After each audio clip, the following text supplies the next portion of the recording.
Ang tanong ko po ay para kay Jonel Sebastian, unang-una. Jonel Sanchez.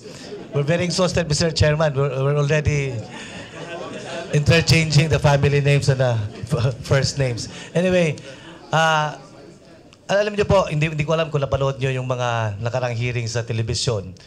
Pero ang nag-udyok po sa committee ito para kayo ipatawag ay dahil sa mga pagbanggit sa inyong pangalan. Unang-una ni Herbert Colanco at pangalawa ni Noel Martinez. No? Si Mr. Colanco made mention of you as nakausap niya. No? At nagsabi daw kayo sa kanya na magtulak ng droga doon sa loob. No? Ayon daw ito sa plano ni Secretary De Lima. Sang-ayon doon sa plano ni Secretary De Lima na tumakbo, no, ng pagkasenador.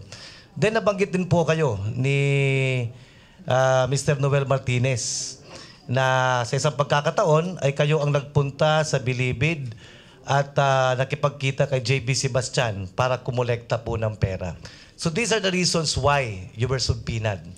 Unfortunately, Mr. Chairman, nung dumating na po si Jonel Sanchez, hindi po ito ang laman ng kanyang testimonya. Akala ko sana mapagtagpi-tagpi na natin yung mga kulang sa puzzle dito.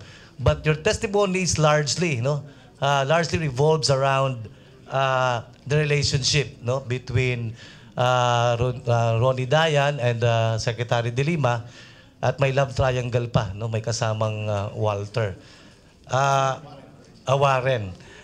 Tanong ko lang po sa inyo, ano po ang katotohanan ng mga salaysay ni Herbert Colanco na kayo po ay nakipag-usap sa kanya para magtulak ng droga?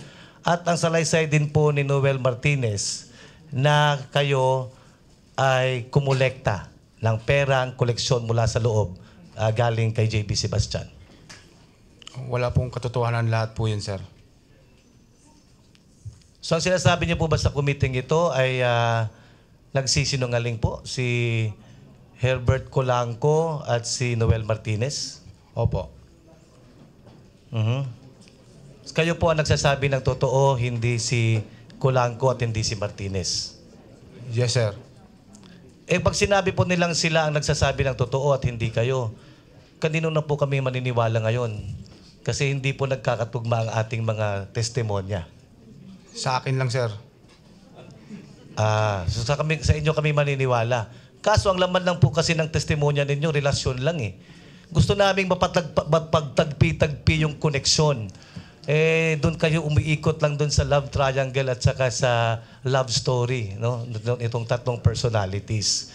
Kaya gustong-gusto ko sanang malaman kung ano ang katotohanan nitong mga dalawang statements na to patungkol sa inyong involvement sa koleksyon at sa pagbenta ng droga. Sir, kung totoo po yan, hindi na po kayo mahihirapan sa akin. Ako mismo ang aamin dito. Okay.